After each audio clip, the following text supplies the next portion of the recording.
kick. And in sports, Phillies travel to Atlanta on the Braves. Flyers take on Montreal tonight, and the Sixers take on Boston. And currently 83 degrees, partly cloudy in Philadelphia at 106. Mix of sun and clouds today, highs in the mid-80s. You're listening to 90.9 WHYY News. Support for NPR comes from Total Wine & More, where in-store teams can recommend a bottle of wine, spirit, or beer for any occasion. Shoppers can explore more than 8,000 wines, 2,500 beers, and 3,000 spirits. More at TotalWine.com. From NPR and WBUR, I'm Tanya Mosley. Jeremy Thompson, it's here and now. President Trump's embattled Postmaster General fielded tough questions from senators today after some Democrats accused him of trying to sabotage the Postal Service as it prepares to handle a surge of mail-in ballots for this year's election.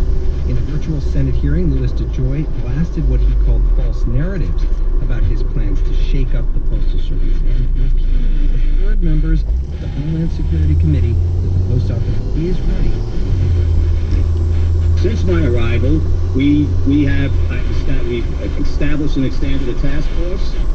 We have put up a website, or putting up a website within a day, and we are diligently working to ensure the American public and to ensure a successful election. NPR congressional correspondent Kelsey Snell has been following the hearing and joins us now. Kelsey, let's start with how we got here. The Postal Service has long suffered financial problems, but earlier this month, DeJoy, who is a Republican fundraiser and Trump donor, announced cuts to the agency, and Democrats have been very concerned that this is an effort to make it more difficult for people to vote by mail. Yeah, that's right. And, he says in his testimony today that those changes that he announced were already underway before he became Postmaster General. He basically told Congress repeatedly that he didn't know that these changes were happening. He said he didn't even know that post boxes were being removed or that mail sorting machines were being removed until he heard about it the same way that everybody else did, through media reports. So he is more or less saying that he was not responsible for the changes, though Democrats have pressed him further on that and are quite skeptical of his interpretation. Democratic Senator Maggie Hassan of New Hampshire pressed him on the issue of transparency. Let's listen. Mr. DeJoy, I'm just wondering, do you have a detailed plan about how you're going to ensure the kind of delivery that Americans count on for voting by mail? Do you have a more detailed plan than what's in your letter, yes or no? There are detailed processes that we are going through. We just announced the expanded election committee within the operation, and our board has established one. But there are detailed plans that we go through in every election, and with regard to... Could you share those, again, could you share those with Congress? Could you share them by Sunday night so we can see what they are, please? I don't think I will have the complete plan by Sunday night.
DeJoy did say today that he votes by mail for years, but with all of the questions about whether the Postal Service is going to be able to handle the influx of mail, what did DeJoy say about that? he said that there's back in the system that they are able to do that.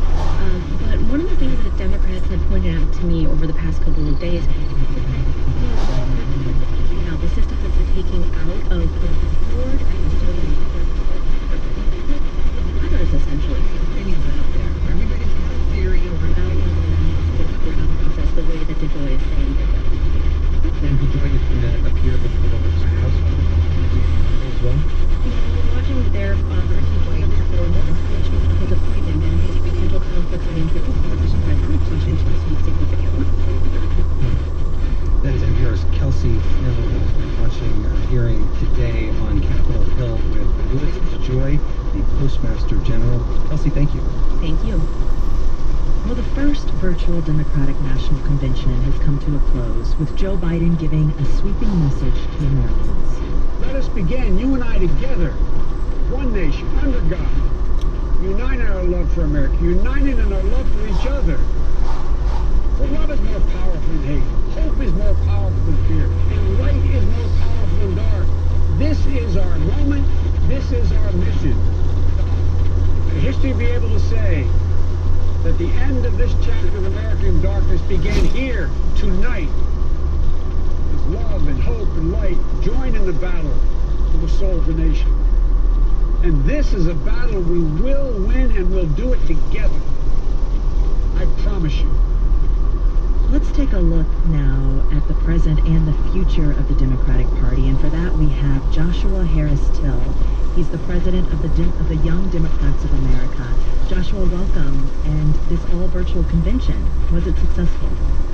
I believe so. Unfortunately, there's a little exclusivity for the DNC convention because so much of it happens on the ground, and the world doesn't get to see it. But for this one to be virtual for everybody who wanted to watch any part of it, I think, that really brought them in, showed them the real DNC, showed them the real party, and so for that, I think it was amazing. I want to ask you, though, about some of the criticism. So, there's been some criticism of the DNC for not featuring younger voices in the party and for not spending enough time with the progressive voices that excite many young voters. For example, Representative Alexandria Ocasio-Cortez was just given 90 seconds to speak. Did you hear a dearth of young voices from your view? It's a very valid criticism. You can't say that young people, are the future of the party. We are actually leaders in the party right now. And on top of that, we're the largest voting bloc. I can understand that, AOC doesn't get a whole lot of time because she's a freshman Congress member, but there are so many other young voices besides Pete Buttigieg that they could have tapped and invited in to speak. You speak to a couple of different things there, but ultimately, it's always been a challenge to get younger voters to come out to the polls and vote. And this time, we're in an unprecedented situation. I mean, a survey from earlier this summer shows that more than half of voters under the age of 35 say they don't have the resources or knowledge to vote by mail. We heard the Obamas and other speakers make a call for disillusioned people to vote. But on a practical level, how does the party get ballots in the hands of these young voters? They actually invest in youth organizations. So, the Young Democrats of America is the largest partisan youth organization in the country. And the fact that we weren't approached directly from the beginning and say, hey, this is your initiative, these are the resources for you to do it, is just us missing opportunities. We talk about reaching young people, but we have an army of young people who are already involved in the party, who have been waiting on direction and for too long haven't been getting the investment and direction that they needed in order to truly support whoever's at the top of the ticket. We have the ability, we have manpower, we have the boots on the ground, so to say. But so often campaigns don't just reach out to us. Is it too late? I mean, we're talking about just a couple of months until the election happens.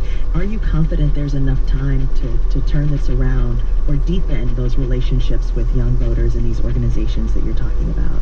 Oh, for sure. I think that the amount of convincing that you have to do for our elders who are voters is not the amount of convincing that you have to do for young people.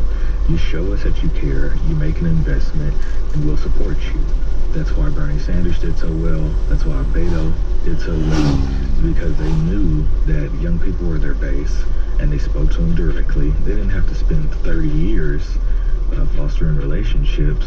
They did it in a couple of months. And so I think we have that opportunity now. We just have to be very intentional on it. So the convention has come to an end. You're moving forward in your work.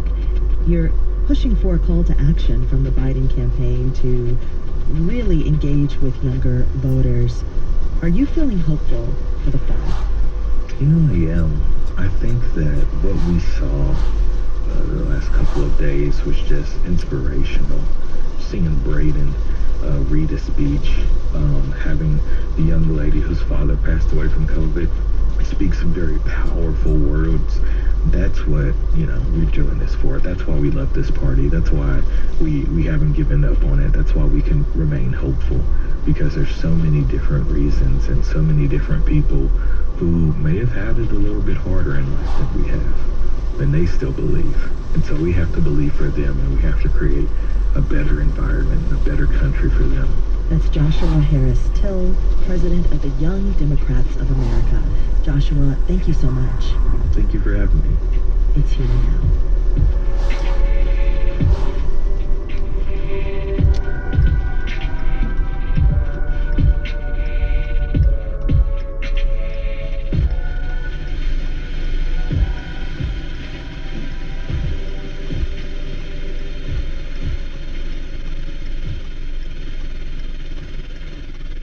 The summer of protests has local and federal authorities stepping up monitoring of social media, sparking concern in Black and brown communities. We are creating a world where the things that we say and do online are hyper-surveilled, and we're opening up a window of gross misinterpretation that can lead to mass incarceration. The perils of social media management this afternoon considered from NPR News.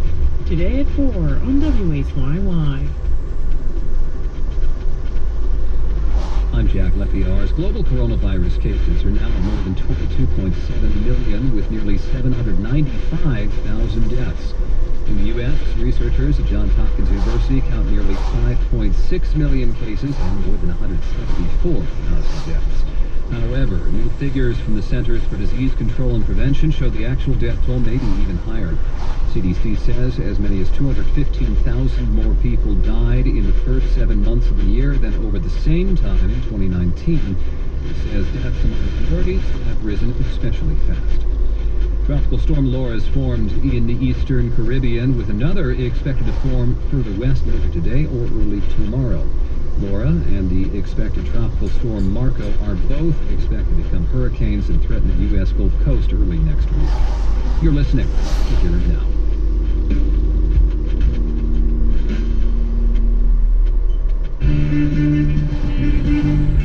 You're listening to 90.9 WHYY. Good afternoon. 83 degrees, partly cloudy in Philadelphia at 119. A traffic light, 476 northbound. Road construction,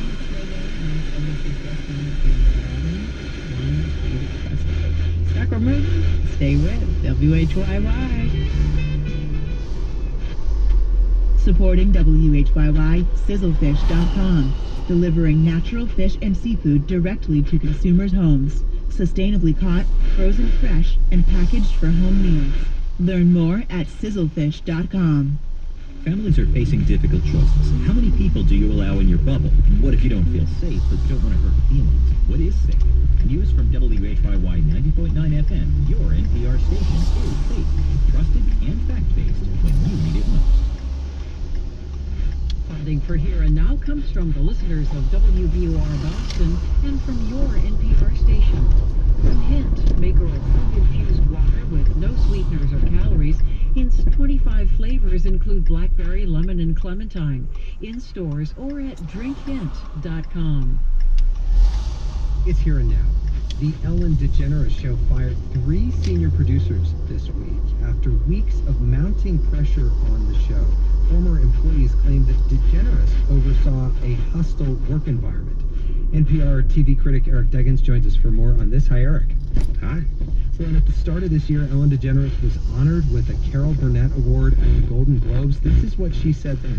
The real power of television for me is that not that people watch my show, but people watch my show and then they're inspired to go out and do the same thing in their own lives. They make people laugh or be kind or help someone that's less fortunate than themselves. And that is the power of television, and I'm so, so grateful to be a part of it.